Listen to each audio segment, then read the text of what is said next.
Hi, my name is Alma Casillas, and for the legal case, I decided to do it on Wei Hun Lee versus Johnson and Johnson versus San Francisco Unified School District. This picture is of a Chinese minority school in the San Francisco Unified School District during the time. This picture was collected from the San Francisco Public Library's San Francisco History Center. Now the background.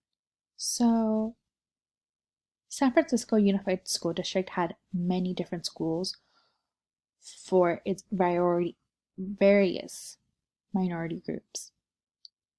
However, in 1971, that's when they had started to desegregate their schools due to Brown versus the Board of Education.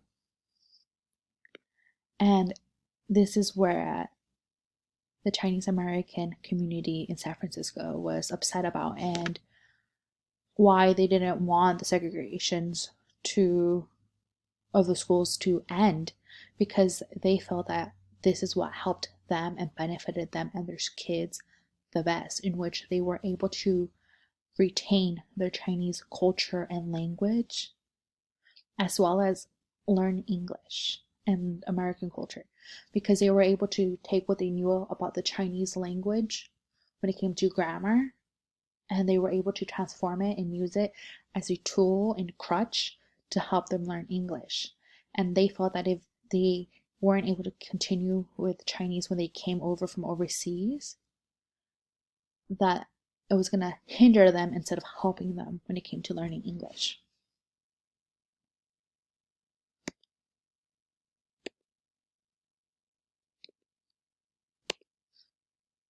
So the Chinese American community were very taken aback by this, and that's why they decided to take this to court. They wanted to fight this because they felt that it made having Chinese minority schools, it made it easier for newcomer Chinese ESL learners so that they could learn English in a safe environment.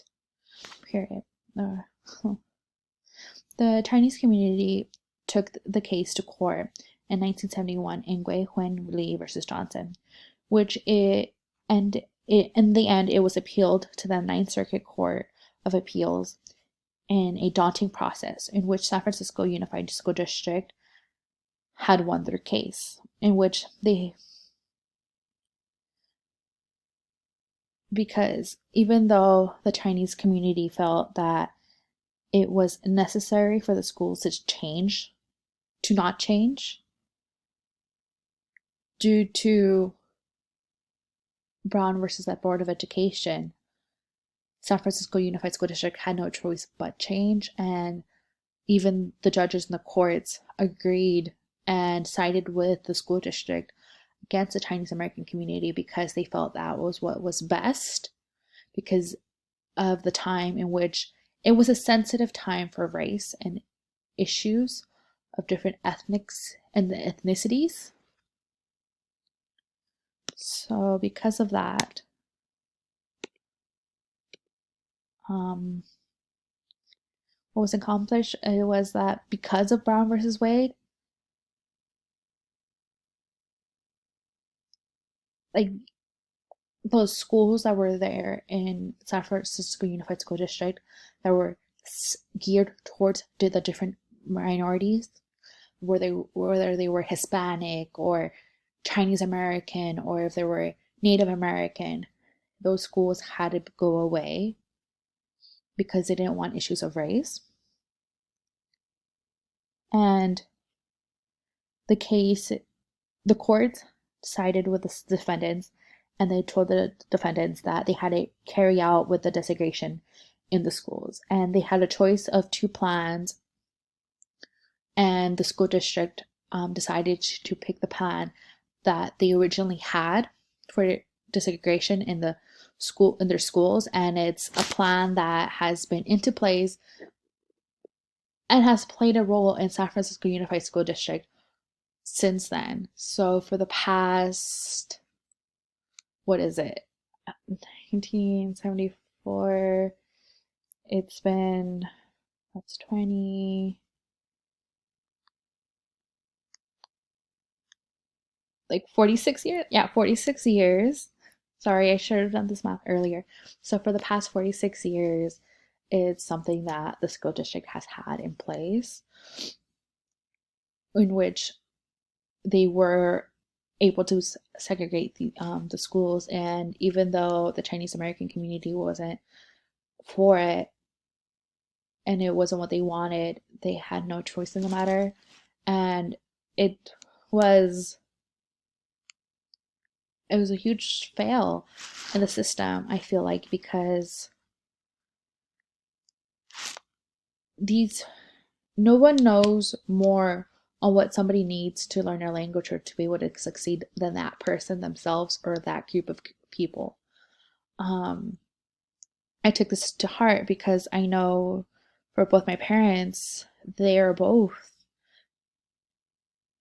English as a second language like learners, and they grew up in the school system here in the United States where there wasn't a program for English as a second language, where they were treated as second class citizens, second class students for their whole educational career,